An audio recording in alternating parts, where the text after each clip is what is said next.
tuyita mu bizibu n'okusoomoza mungi mu mukwano betunyiga oluusi ne tulwa okubyogerako nabo. Mu show yankoze ntya wali wakuweebwa amagezi okuva eri abantu ab'enjawulo wano ku Wiki TV. Ku Wiki TV ate tuba tukomyewo ne nkoze ntya.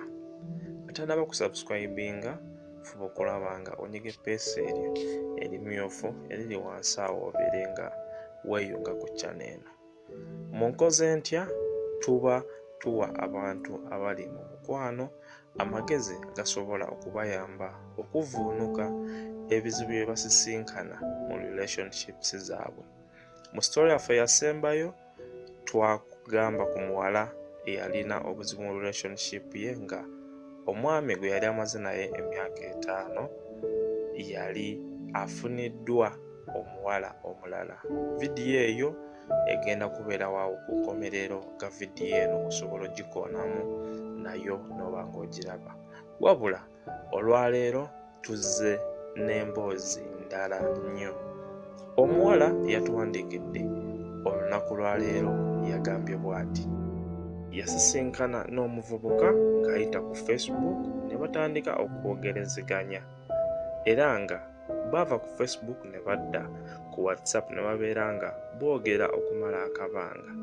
Omulenzi yamulaga nti yali amulinamu interest era nga yali ayagala baagalane, wabula omuwala teyasooka kukitwala nga ekiri serious ate nga ye omulenzi yali ayagala kibeere serious.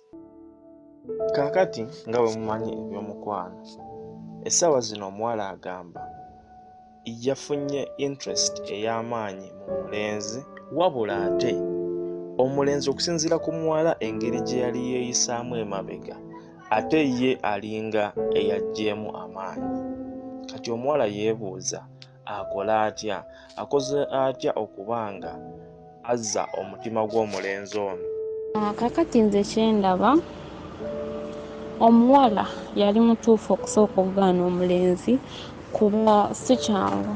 Abalenzi bu internet omu ayinza obutabeesiga mangu because tosobola kulaba muntu for the first time n'omwagalirawo ate nga bya ku social media. Kati omuwala nze ndowooza yali agezaako okwetegereza ki omulenzi naye ndowooza kati ate nga osanga omulenzi yali serious naye omuwala ye teyakitwala serious mu kusooka.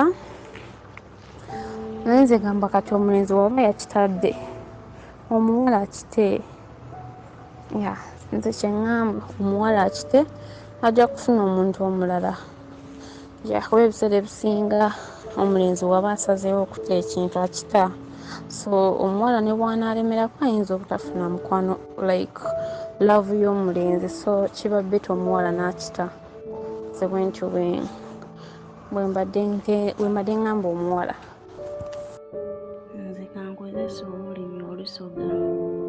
Nze omuwala amagezi geemuwa kuba yenna yasooka okwematira ku mulenzi nga amulaga nti tali interested mu ye. Olikitegeera kati n'omulenzi yenna kyatuuka ekiseera yabivaako. Nze amagezi geemuwa omuwala yeesonyiwa omulenzi wabona nga takaamufaako.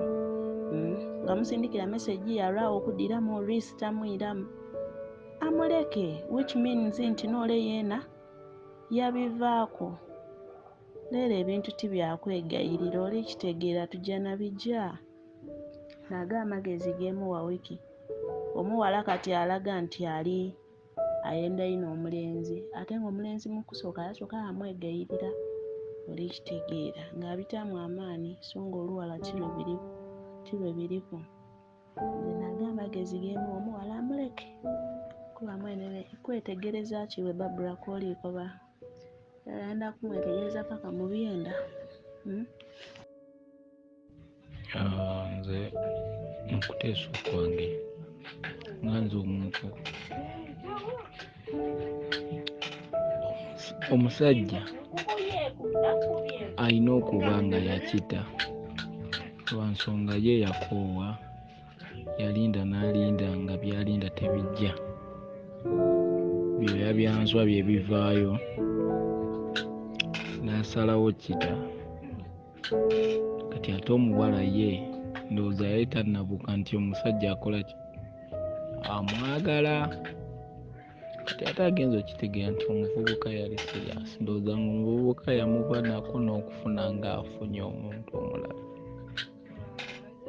Naye mu kusembayo nze nsemba omuwala mugamba nti kintu akimyutinga akiveemu afune ekirala ke mazima ago, kubanga kati ye kyamuva mu ngalo kyagenda mu mikono mirala. Bwe yali alina okukinywereza yeebaka. Sibye mukyala mikwano, subira nti no muli fine. Kati oyo omuwala nze amagezi geemuwa amwesonyiwa omusajja alabika abivaako, kubanga mu ntandikwa kyandibanga yali siriyasi bambi nga anoonya omuntu gw'anaabeera naye, naye kati omuwala nga ndowooza siryaliko. Kati nze mu kulowooza okwange ayinza okuba engeri gye yalaba ono amweguya nnyo, ate omuwala tayagala n'anoonyayo omulala. Kati kirabika mu budde buno yafuna dda omulala, kyova olaba ono tamufaako. Kati amagezi geemuwa amwesonyiwa, amuleke alabika oli yamuvinga forward. Nange amagezi gempa oyo omuwala amuleke kubanga ne bwe banaagenda mu maaso n'amwagala oba n'amuwasa mu maaso eyo abalenzi sebo balina empisa embi, ayinza otuuka n'amulangira naliŋŋaanye bikino neesibako bitegeera. Amuleke. Oyo omwana kyaba akola mu muntu kasita communication kasita tebeerawo mulaavu, awo omanya nti no more love, kuba kyemanyi nti ekikiipinga love ebeera communication.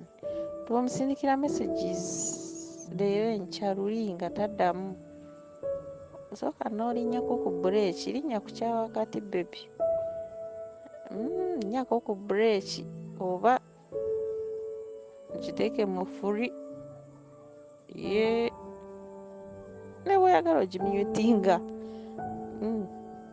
Bwe ndowooza oba ennaku zino n'ekintu ekimu okusika omuguwa banaye tekinyuma.